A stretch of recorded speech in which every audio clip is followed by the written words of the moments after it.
Bonjour, comment allez-vous? J'espère que vous allez bien aujourd'hui, malgré le coronavirus, puis la COVID-19. Comme promis, comme chose promis, chose due, on fait la reprise du live qui aurait dû avoir lieu la semaine dernière sur l'impôt 2019, quoi de neuf pour les particuliers. Donc, je suis avec Eric, qui est comptable, et j'aurai l'occasion de vous le présenter tout à l'heure. Donc, premièrement, avant de commencer, en termes d'introduction, juste quelques petites précisions par rapport à la situation.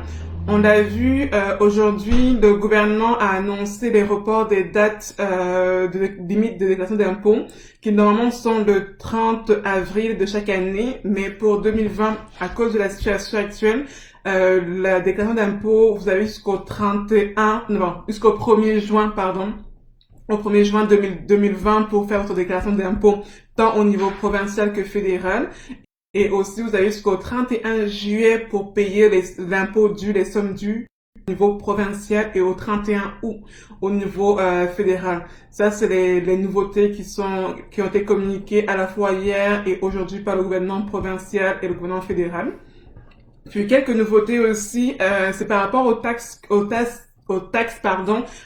foncières, donc pour ceux qui sont propriétaires de leur logement, maison, immeuble à revenus, etc. C'est pour ceux surtout de Québec, la grande région de Québec et Saint-Augustin-de-Desmaures. Les municipalités ont annoncé, surtout Québec, tout à l'heure cet après-midi, que les taxes foncières étaient repoussées de 6 mois. Donc le paiement qui aurait dû avoir lieu au 4 mai 2020 est reporté au 4 août 2020 et ainsi de suite. Donc tout est décalé par rapport à ça. Ça, c'est des bonnes nouvelles pour aider un peu les gens, puis essayer de réduire la pression sur les finances de la population. Donc c'est ça. Ce Facebook Live, comme je disais tout à l'heure, était prévu de la programmation depuis quelques temps déjà, donc c'est pour ça qu'on l'a conservé. Mais n'oubliez pas que ce vendredi à 12h30, donc le vendredi 20 mars à 12h30, nous allons avoir un Facebook Live spécial sur comment gérer ses finances personnelles par temps de crise que nous vivons actuellement. Et surtout, je ferai aussi le tour lors de ce Facebook Live-là des annonces qui ont été faites notamment aujourd'hui en termes d'aide financière pour les travailleurs n'ayant pas droit à l'assurance emploi. Donc, je ferai le tour de là-dessus, puis je donnerai aussi quelques conseils sur comment gérer ses finances personnelles par temps de crise ce vendredi 20 mars à 12h30 en live Facebook aussi sur la page de Code F. Donc, c'est pas mal ça. Donc, c'est tout pour l'introduction. Puis, je vais maintenant introduire notre invité du jour qui est Eric. Eric Allégué, qui est comptable, mais aussi le fondateur de Comptabilité Royale. Eric, parle-nous un peu de toi. Bonjour et Bonjour, merci Annie. d'accepter de cette reprise. On a eu une occasion la semaine dernière, mais tu t'es Effectivement. rendu disponible cette fois-ci. Donc, merci à nouveau. Ça fait Puis, plaisir. parle-nous de toi. Ok, je m'appelle Eric Allégué, je suis comptable. J'ai fondé l'entreprise Comptabilité Royale il y a 3 ans. Puis, c'est une entreprise qui offre des services de comptabilité et de fiscalité dans le province de Québec. Nous sommes basés dans la ville de Québec, mais nous offrons des services à des gens à Montréal, au Saguenay et un peu partout dans la province. Euh, nous, euh, Nous sommes dans la pleine période d'impôt, donc comme Annick l'a dit, il y a eu des prolongements. Donc n'hésitez pas à nous contacter si vous avez besoin. On ne fait pas de publicité. On ne fait pas de publicité. Merci beaucoup.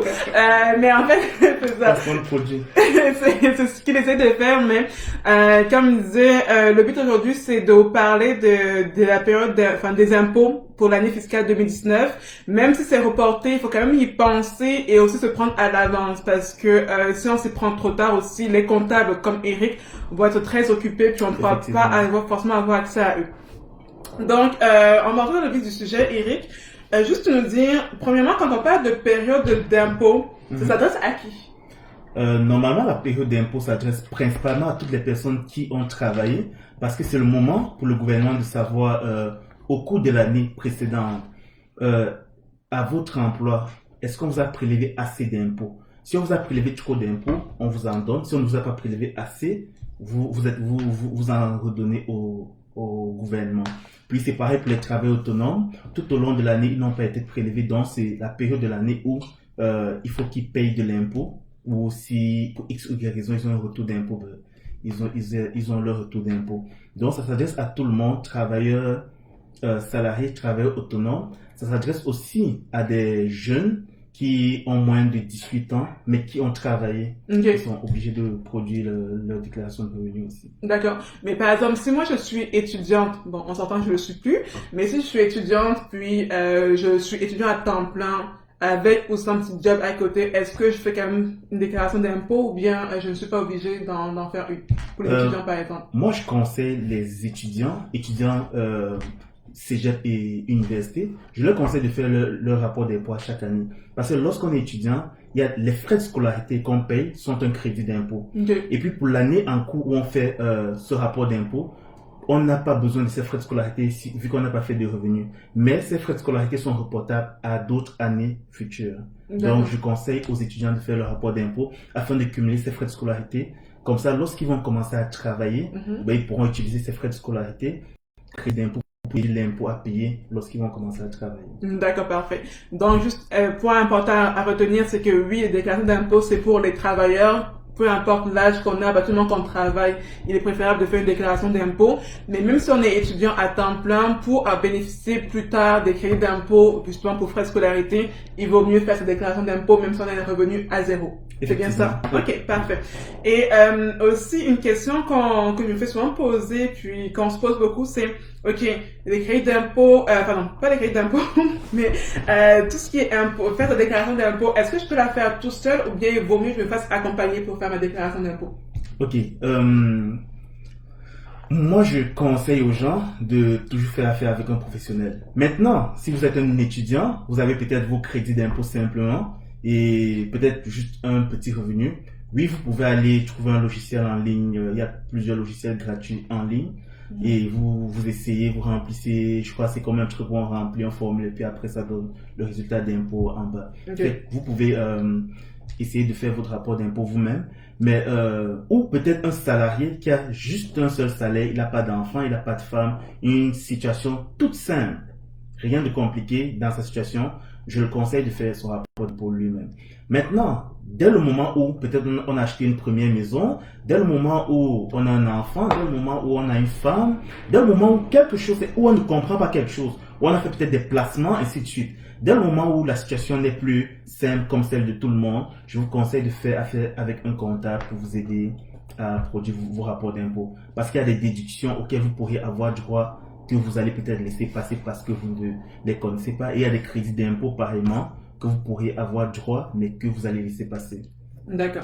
Parfait. Puis, deux notions que tu as abordées, puis qui piquent ma curiosité. Puis, je sais que on a collaboré ensemble pour un des bulletins d'éducation financière de Code F, qui est envoyé aujourd'hui d'ailleurs. C'était sur les déductions fiscales et les crédits d'impôt. Et tu en as abordé rapidement. Donc, juste pour les sens des gens qui nous suivent, c'est quoi une déduction fiscale? Brièvement, parce que c'est des notions qui sont assez compliquées, mais c'est quoi une déduction fiscale? C'est quoi un crédit d'impôt? Juste pour qu'on puisse savoir exactement dans quoi on s'embarque et pourquoi c'est important donc d'aller voir un comptable ou bien un professionnel de déclaration d'impôt, en fait. Ok. Donc, un crédit d'impôt, c'est un montant qui permet de diminuer l'impôt à payer sur son rapport d'impôt. Lorsqu'on fait votre rapport d'impôt, il peut avoir l'impôt à payer. Le crédit d'impôt peut vous aider à réduire ou à annuler ce montant d'impôt à payer. Puis il y a des crédits remboursables et non remboursables. Puis la déduction fiscale vous permet de réduire le montant qui va être imposable, sur lequel votre impôt va être calculé. Donc, je crois que tu l'expliques bien dans... Oui, je l'explique bien dans la capsule, puis ça, d'ailleurs, on pourrait aussi vous le faire parvenir. Mais en fait, moi, ce que j'ai compris, justement, de la capsule, puis de ton explication aujourd'hui, c'est que, en gros, imaginez, vous avez un revenu brut, disons de 50 000 $, ok? La déduction fiscale va venir réduire le revenu, va être appliqué sur le montant brut pour donner un montant imposable, donc sur lequel l'impôt va être calculé. Ça, je comprends. Donc, en parlant de déduction fiscale, on viendra tantôt sur des exemples, mais par exemple, les RIER. Les RIER sont un bon exemple de déduction fiscale. Ça va venir réduire le montant sur lequel l'impôt va être payé. Donc ça, c'est pour les déductions fiscales. Et une fois que l'impôt est calculé sur le revenu imposable, donc une fois que les déductions fiscales sont appliquées, là, un crédit d'impôt va venir réduire la facture d'impôt à payer ou bien réduire ou annuler carrément l'impôt qu'on doit payer. C'est bien ça, j'ai compris? C'est bien ça. Parfait, merci beaucoup. Puis, il y a aussi, si peut-être on n'a pas d'impôt à payer et que il y a des crédits d'impôt remboursables, ou si on n'a pas d'impôt à payer, on peut quand même recevoir ces crédits-là. Comme peut-être une maman qui a des enfants à la garderie, elle peut recevoir et qu'elle paye les frais de garde. À la fin de l'année, la garderie lui donne un relevé 24 qu'elle va faire son rapport d'impôt avec, puis ça va lui donner droit à un crédit d'impôt remboursable. Ok, ça fait que ça, c'est des notions qui sont très complexes, très très compliquées, même pour des professionnels de la finance comme moi. C'est pour ça que moi, j'ai recours même pour mes finances à moi à un comptable. Donc, si vous avez une situation qui n'est pas simple, encore une fois, et justement où vous pourrez avoir droit à des déductions fiscales et ou à des crédits d'impôt, il est toujours préférable d'aller voir un professionnel des déclarations d'impôt ou un comptable, encore mieux. Donc, merci beaucoup, Eric. Et aussi, une question que j'avais dans la continuité de ce qu'on a dit sur les crédits d'impôt et déductions fiscales. Est-ce que tu peux nous donner quelques exemples des principales, on va commencer par les déductions fiscales, qui sont plus sexy, les principales déductions fiscales auxquelles on va avoir droit, tant au niveau provincial qu'au niveau fédéral? Ok. Comme déductions fiscales, la plupart déjà sont les mêmes au provincial et puis au fédéral. C'est comme les frais de déménagement. Ça, c'est une déduction fiscale. Par exemple, lorsque vous déménagez, pour vous rapprocher de votre nouveau travail ou de votre école, vous déménagez à plus de 40 km pour vous rapprocher de votre travail ou de votre école. Toutes les dépenses en lien avec ce déménagement sont une des déductions fiscales. Parfait. Tout à l'heure, tu as parlé du REER, qui est une des déductions fiscales. Puis, il y a plusieurs autres déductions fiscales, comme si peut-être, comment on dit ça, vous travaillez dans un endroit et que vous faites des dépenses en lien avec votre emploi et que votre employeur, il y a une fiche qui va remplir, une fiche de dépenses. Toutes ces dépenses sont des déductions fiscales. Ok, parfait. Puis il y en a plusieurs autres. Des cotisations syndicales, ainsi de suite. Il y en a plein. Puis, ce que moi je vais faire aussi, c'est vous mettre aussi en lien vers le site notamment de l'ARC puis de Revenu Québec avec ces principales déductions fiscales là. Maintenant, au niveau des crédits d'impôt, est-ce que tu peux nous donner quelques exemples majeurs de crédits d'impôt soit au niveau provincial ou au niveau fédéral? Disons par exemple, pour la plupart des gens qui nous suivent sont des travailleurs. Un crédit d'impôt que tout travailleur pourra avoir droit. Il y a déjà le montant personnel de base. C'est un crédit d'impôt. Lorsque vous faites un rapport d'impôt, toute personne a déjà droit à ce crédit d'impôt-là. Maintenant, on a parlé, je parle des travailleurs, mais je veux faire une précision, c'est que les crédits d'impôt touchent plusieurs volets de la société, comme le volet santé, famille, personnes âgées et puis éducation.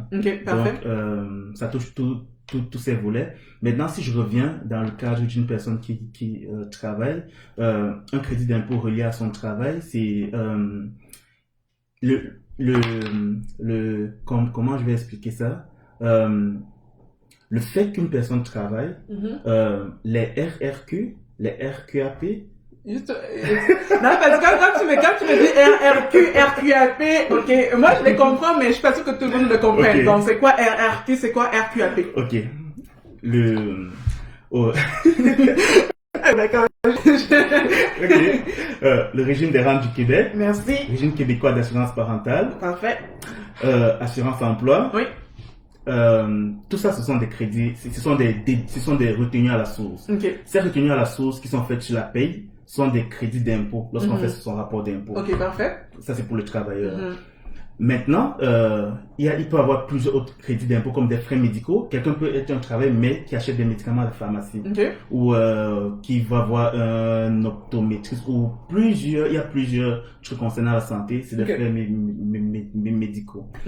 Puis, s'il y a des étudiants, les frais scolaires, comme Oui. je l'ai dit tantôt, Oui. c'est des crédits d'impôt. Ok. Si peut-être vous avez un membre de votre famille qui est malade et dont vous vous occupez, il y a Et aussi crédit des crédits d'impôt d'impôt. pour aidant naturel. Naturel, ok. Parfait, c'est bien beau. Merci beaucoup. Puis, l'autre question, en fait, par rapport au crédit d'impôt et déduction fiscale, comme je disais, c'est que ce que je vais faire, parce que la liste, effectivement, elle est très, très longue. Eric a une liste devant lui sur son ordinateur, mais on va pas tous les lire. Donc, ce que moi je vais faire, c'est que je vais mettre après le live, en commentaire de ce live, les liens vers les sites internet de Revenu Québec et de l'Agence de Revenu du Canada, avec les liens en question vers toutes les crédits d'impôt et déductions fiscales auxquels vous pouvez avoir droit selon votre situation. Mais encore une fois, ce n'est pas pour vendre Eric, mais c'est pour dire que c'est très compliqué ces affaires-là, donc c'est toujours mieux de se rapprocher d'un professionnel pour y voir clair. Effectivement, que ce soit moi ou un autre comptable, je vous le conseille fortement de faire affaire avec un professionnel lorsque votre situation n'est pas ça. C'est ça. Parfait. Et justement, là, tu commençais déjà à donner des conseils pour les gens qui nous suivent. C'est quoi les conseils que tu donnerais à quelqu'un au moment de faire ta déclaration d'impôt? À quoi penser, mais surtout quoi ne pas oublier au moment d'aller de faire ta déclaration d'impôt, quand tu le fasses seul ou accompagné? Ok, c'est pour répondre à cette question, il y a deux volets. Est-ce que je suis salarié ou est-ce que je suis travailleur autonome? Okay. Si on est salarié, c'est de penser, on a travaillé à combien d'emplois? Supposons que c'est à 2 emplois, est-ce que les employeurs m'ont donné les feuillets concernant ces 2 emplois-là? Okay. T4 et relevé 1. Maintenant, puis avec ces feuillets, si, dépendamment de sa situation, si on a des enfants, est-ce qu'ils sont allés à la garderie? C'est de penser à tout ce qui nous a touché tout au long de l'année. Okay. Est-ce que ça peut être imposable? Est-ce que ça peut rentrer dans le rapport d'impôt? Quitte à appeler, même si vous voulez faire affaire avec un comptable, appeler un cabinet et dire je vais faire mes impôts, c'est quoi, voici ma situation, c'est quoi tout ce dont j'ai besoin. Okay. Et puis il va vous le dire. De voir aussi, est-ce qu'on a fait des placements? Il y a des T5 pour les revenus de placement qui ont été faits. Puis pour des travailleurs autonomes, c'est de voir tous les revenus qui ont été faits tout au long de l'année et puis les dépenses qui ont aussi été faites, puis de faire comme un état de revenus et dépenses. Ça va donner à la fin soit un bénéfice ou une perte, puis d'aller voir son comptable. Ok, parfait. Et puis quand tu parles d'état de résultats, quand on soit travailleur autonome, même entrepreneur aussi, et même si on est simplement propriétaire d'immeubles, parce que je me rappelle que Jean, tu m'as dit, pour tes immeubles, fais un état de résultats, toutes tes dépenses, les revenus que tu as eu, puis à une mois ça pour faire la déclaration d'impôt. C'est bien ça. Ok, parfait. Donc c'est ça, est-ce que tu as d'autres conseils à donner aux gens? Oui. Pour les travailleurs autonomes, c'est revenus et dépenses. Mais souvent, dans les dépenses, on voit toutes les dépenses qui ont été faites, tout ce qu'on a acheté. Mais si on a travaillé de la maison, les dépenses de la maison, il y a une proportion des dépenses de la maison qui peuvent rentrer dans son rapport d'impôt. Okay. Si on a utilisé sa voiture, peut-être sur le côté personnel et le côté affaires, il y a une proportion de toutes les dépenses de l'année de la voiture qui peuvent rentrer dans les dépenses de l'entreprise. Ok, parfait. C'est bon. On tire pas mal à la fin de ce live Facebook. Donc, si vous avez des questions, vous qui nous suivez, n'hésitez pas à les écrire en commentaire, puis on prendra le temps à la fin du live pour y répondre. Moi, les conseils, c'est pas vraiment un conseil, mais c'est plus un complément d'information aussi que je voulais donner, moi, par rapport aux impôts. C'est que pour les personnes à faible revenu et à situation simple comme Eric l'a décrit tout à l'heure, c'est-à-dire que une seule source de revenus, puis pas vraiment d'enfants à charge. Donc pour les personnes qui, je le répète encore une fois, sont à faible revenu mais à situation simple, il y a des comptoirs d'impôts gratuits qui existent partout au Québec, au Canada. Et ça aussi, ce que je vais faire tout à l'heure, c'est à la fin de ce live, vous mettre les liens en commentaire pour le site internet surtout de l'Agence du Revenu du Canada qui répertorie les différents comptoirs de bénévoles qui font vos déclarations d'impôts gratuits si vous avez une situation à faible revenu ou bien aussi si vous êtes un nouvel arrivant au Québec, au Canada, et puis votre situation est simple encore. Donc, c'est pas mal ça. C'est pas mal la fin de ce live Facebook. Je sais pas si tu as des points supplémentaires que tu voulais ajouter pour nos followers, Eric. Moi, je dirais aux gens la période d'impôt, c'est une période importante tout au cours de l'année, et puis de ne pas la prendre à la légère. Certaines personnes vont vouloir faire leurs impôts elles-mêmes, mais lorsqu'il y a une erreur sur votre rapport d'impôt et que peut-être après 2, 3 ans, juste peut-être je prends le cas peut-être des frais médicaux, vous avez fait une erreur sur vos frais médicaux et que vous faites vérifier, le gouvernement les corrige et puis vous pouvez avoir des pénalités et des intérêts sur le montant qui n'a pas été qui n'a pas été bien mis. Donc c'est une des choses aussi pour lesquelles moi je vous conseille de faire affaire avec un comptable ou peut-être quelqu'un qui a sa maison, il n'y pense pas puis il vend sa maison. Lorsqu'on vend la maison, ça génère un gain en capital. Ouais. Ou une perte, normalement c'est un gain en capital. On espère beaucoup. Effectivement, ça génère un gain en capital. Et ce gain en capital, normalement, devrait être imposable. Mais lorsque c'est votre résidence principale, il y a une déduction pour ce gain en capital où vous n'allez pas payer. Okay. Mais si vous ne, il faut activer cette déduction en faisant son rapport d'impôt pour que le gouvernement sache que vous avez vendu et qu'il y a la déduction. Si vous ne la faites pas là et qu'il revienne plus tard, ce serait comme si vous ne... On avait fait cas de fraude. C'est ça. Et le gouvernement n'aime pas qu'on fasse des fraudes. Effectivement. Donc voilà autant de choses qui font en sorte que je vous suggère de faire affaire avec un comptable. L'autre chose aussi, c'est que si vous avez fait votre rapport d'impôt vous-même et que vous pensez qu'il y a peut-être une erreur, vous avez trop payé ou qu'il y a un problème et que ça fait 1, 2, 3 années, vous pouvez quand même les faire corriger par quelqu'un qui s'y connaît afin de corriger les erreurs commises. Ok. Effectivement. Parfait. Ben écoute, un gros merci sincèrement. Comme dit encore une fois la semaine dernière, on a eu des gros problèmes techniques, donc le live était un raté. Mais merci de ta disponibilité, Eric, pour la reprise. J'espère que c'était un live Facebook que vous avez aimé. Et comme je disais, c'est un live Facebook qui était prévu depuis longtemps. On comprend très bien qu'avec le coronavirus, c'est pas forcément ce que on a besoin d'entendre, mais c'est quand même important qu'on le fasse. Puis ce vendredi 20 mars à 12h30, on va faire un live Facebook spécial coronavirus. Coronavirus, pas spécial coronavirus parce que, mais c'est plus les impacts de notre santé financière du Covid-19. Puis comment gérer ses finances personnelles en cas de crise. Je répète aussi de l'information que j'ai donnée en début de ce live Facebook, c'était comme je disais, normalement à chaque année vous avez jusqu'au 30 avril pour faire votre déclaration d'impôt, mais cette année-ci en 2020, du fait de la situation spéciale par rapport à la COVID-19, la date limite pour les déclarations de revenus est reportée tant au niveau fédéral qu'au niveau provincial au 1er juin 2020. Et vous aurez jusqu'au 31 juillet pour payer les montants d'impôts dus au provincial et jusqu'au 31 août pour le faire au niveau fédéral. Il se peut que d'ici demain, mais les prochains jours, les gouvernements fédéraux et fédéral et provincial s'accordent en termes de date limite pour payer les montants d'impôts dus. Mais pour l'instant, c'est l'information que nous avons actuellement. Donc, si vous avez des questions par rapport à ce live Facebook, ou bien par rapport à Code F, ou bien par rapport à la compagnie d'Eric qui est Comptabilité Royale, vous pouvez nous écrire soit en privé ou bien en commentaire.